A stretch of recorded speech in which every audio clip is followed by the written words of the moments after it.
అలా నేను చేస్తున్నాం. సినిమాలు విడుదలైపోయాయి, సంక్రాంతి సినిమాలు. సంక్రాంతి బరిలో ఎవరి సత్తా ఏంటి అనే దాని మీద ఇప్పుడు బాగా టాక్ నడుస్తుంది టాలీవుడ్లో. అయితే ఏమాత్రం టెంపో తగ్గకుండా అనిల్ రావుపూడి మనశంకర వరప్రసాద్ సినిమాకు సంబంధించిన హైప్ని అలా తీసుకొచ్చేస్తున్నారు. ఎన్ని సినిమాలు విడుదలైనప్పుడు కూడా హైప్కి తగ్గకుండా. అది ఆయన టాలెంట్. యాక్చువల్గా సంక్రాంతికి వస్తున్న సినిమా గత ఏడాది రిలీజ్ అయిన సందర్భంగా కూడా అదే చేశారు. ఎందుకంటే పబ్లిసిటీ అనేది సినిమాల కలెక్షన్స్ని పెంచుతుంది. వివిధ రూపాల్లో ఆ టెంపోని క్రియేట్ చేసేటువంటి దాంట్లో అనిల్ రావుపూడి చాలా టాలెంటెడ్. అలాగే మెగా కాంపౌండ్లో ఉండేటువంటి వాళ్ళు కూడా కొంతమంది పిఆర్ఓలు అనుకోండి, లేదంటే కొంతమంది అక్కడ ఉండేటువంటి వాళ్ళు ప్రమోట్ చేసేటువంటి వాళ్ళు కానీ బాగా టెంపోని క్రియేట్ చేస్తున్నారు. థియేట్రికల్ రన్ని ఏమాత్రం తగ్గకుండా చిరంజీవి నటించినటువంటి మనశంకర వరప్రసాద్ సినిమాకి బాగా ప్రమోట్ చేస్తున్నారు. దాంట్లో భాగంగా మెగాస్టార్ చిరంజీవి గారి ఇంట్లో విందును ఏర్పాటు చేశారు. సక్సెస్ఫుల్గా థియేట్రికల్ రన్ అవుతుంది కాబట్టి విందును ఏర్పాటు చేశారు. ఆ యూనిట్లో ఒక చిన్న టెక్నీషియన్ దగ్గర నుంచి అందరినీ ఇన్వైట్ చేశారు. చిరంజీవి గారు ఇన్వైట్ చేసి ఒక పెద్ద ఎత్తున విందును ఏర్పాటు చేశారు. ఆ విందును ఏర్పాటు చేయడం కూడా ఒక హైప్ని క్రియేట్ చేసింది మనశంకర వరప్రసాద్ సినిమాకి. ఎందుకంటే సక్సెస్ అయింది అని చెప్పి మౌత్ టాక్తో పాటు సోషల్ మీడియాలో పెద్ద ఎత్తున డ్రైవ్ చేస్తున్నారు. ఈ డ్రైవ్లో మిగతా హీరోలకు సంబంధించినటువంటి సినిమాలు వెనబడిపోయాయి. దాంతో బుక్ మై షోని కనుక మనం పరిశీలిస్తే ఎక్కడా కూడా చిరంజీవి సినిమాలు ఉన్నటువంటి థియేటర్లు ఖాళీ ఉంటున్నారు. మిగతా హీరోలు ఇప్పుడు భర్త మహాశైలికు సినిమా బాగుంది యాక్చువల్గా, కానీ మీరు బుక్ మై షోకి వెళ్తే కనుక భర్త మహాశైలికు ఏదో ఒక షోకి టికెట్స్ లభిస్తున్నాయి. కానీ చిరంజీవి గారు నటించినటువంటి మనశంకర వరప్రసాద్కి మీకు ఎక్కడ కూడా లభించట్లా. మనం బుక్ మై షోని చూద్దాం ఒకసారి. బుక్ మై షోని చూస్తే కనుక మనకి అర్థం. దీనికి కారణం ఏంది? ఒక రకంగా చెప్పాలంటే చిరంజీవి గారు పబ్లిసిటీని టెంపో క్రియేట్ చేస్తున్నారు చిరంజీవి గారి సినిమాకి. ఆయన వ్యక్తిగతంగా చేస్తున్నారో లేదో పక్కన పెడితే ఆయన టీం మాత్రం బాగా థియేట్రికల్ రన్లో ఏమాత్రం తగ్గకుండా సినిమాని బాగా ప్రమోట్ చేస్తున్నారు. అనిల్ రావుపూడి కూడా వినూత్నంగా దాన్ని ఏదో ఒక కార్యక్రమం ప్రతిరోజు పెట్టి ఆ సినిమా గురించి మాట్లాడుకునేలాగా ప్రేక్షకులు ఆయన వ్యూహాత్మకమైనటువంటి పబ్లిసిటీని చేస్తున్నారు. అందుకే మీరు బుక్ మై షోని కనుక చూద్దాం. Book my show. So book my షోని కనుక చూస్తే మనకి కలెక్షన్స్ అంటే మనం బుక్ చేసుకునే టికెట్స్ మనకు లభించవు. ఎక్కడ? చిరంజీవి సినిమాకి. బుక్ మై షో చూద్దాం. సో ఇక్కడ చూడండి బుక్ మై షో మూవీ. ఇక్కడ చూడండి మనశంకర వరప్రసాద్ ఓపెన్ చేద్దాం. ఇక్కడ చూడండి బుక్ మై షో చూడండి. బుక్ మై షోలో ఇక్కడ ఎల్లో ఉంది. సో ఇక్కడ ఇది పరిస్థితి ఈ థియేటర్లో. బుక్ మై షోలో ఇవాళ పరిస్థితి యాజ్ ఆఫ్ నౌ సిచ్యువేషన్ ఇది. అంటే ఫాస్ట్ ఫిల్లింగ్ అంటే ఎల్లోలో ఫాస్ట్ ఫిల్లింగ్ చూపిస్తున్నారు.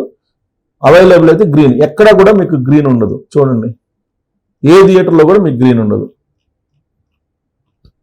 ఇక్కడ ఒకసారి గ్రీన్ ఉంది. ఇక్కడ 11:50 PM టివోలి సికింద్రాబాద్లో అదొక్కటే ఉంది. ఇక్కడ ఒక థియేటర్లో ఉంది.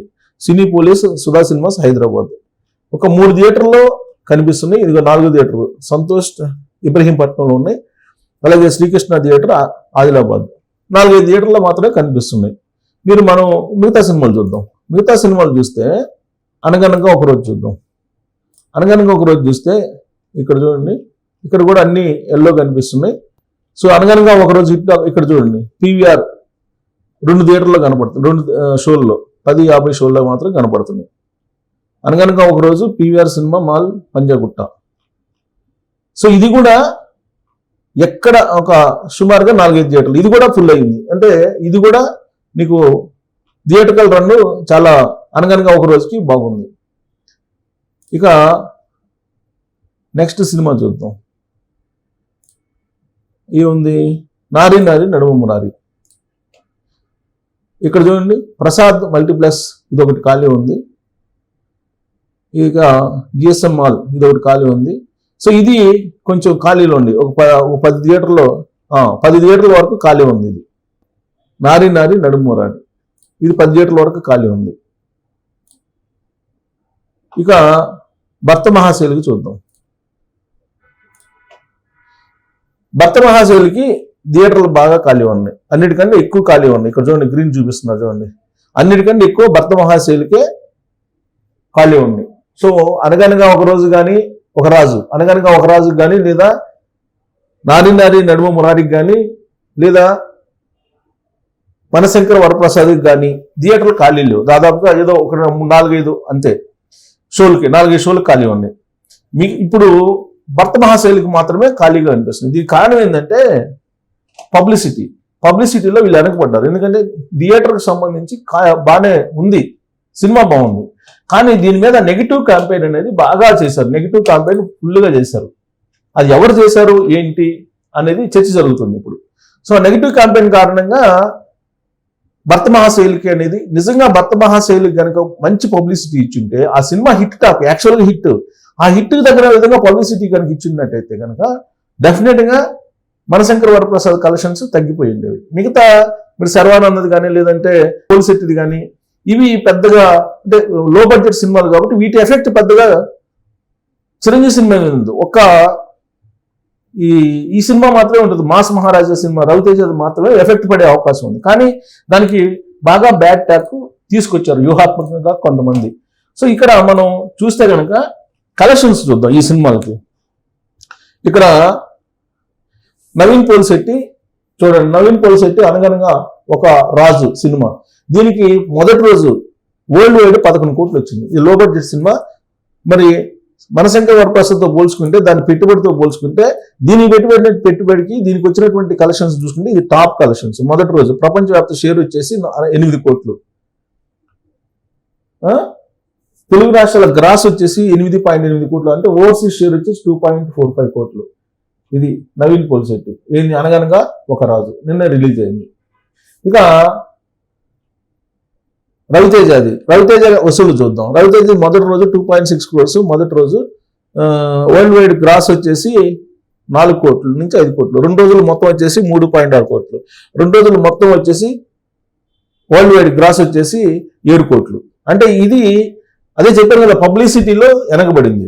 కావాలని ఆ సినిమా మీద మీకు దరిదాపుల్లో కూడా కాంపిటీషన్ రాకుండా విస్తృతమైనటువంటి నెగిటివ్ ప్రచారం జరిగింది అనేది టాలీవుడ్లో వినిపిస్తుంది. ఇక నారి నారి నడుమ మురారి, దీనికి నందమూరి బాలకృష్ణ క్లాప్ కొట్టారు ఈయన. సో దీనికి మొదటి రోజు వసూళ్లు 6.6 కోట్లు, పరిమిత షోలకే థియేటర్లు లభించాయి. రెండో రోజు అంచనా దీని వసూళ్లు 1.3, 2 రోజుల్లో సుమారుగా 1.6 కోట్లు నెట్ వసూలు చేస్తుందని చెప్పి అంటున్నారు. సో దానికి హిట్ టాక్ వచ్చింది. సో ఇది పరిస్థితి, ఇది సినిమాల పరిస్థితి. ఎందుకంటే రవితేజ సినిమా మీద ఒక కుట్ర జరిగింది అనేది వాళ్ళ ఫ్యాన్స్ యొక్క అభిప్రాయం. ఎందుకంటే రవితేజ సినిమా కనుక థియేట్రికల్ రన్ స్పీడ్ అయితే ఖచ్చితంగా మనశంకర వరప్రసాద్ మీద ఎఫెక్ట్ పడుతుంది. అందుకే వాళ్ళు కూడా చాలా బిజినెస్, ఎవరి బిజినెస్ వాళ్ళదే, ఎవరి ప్రయత్నం వాళ్ళు చేస్తుంటారు, దాంట్లో తప్పు పట్టాల్సిన అవసరం లేదు.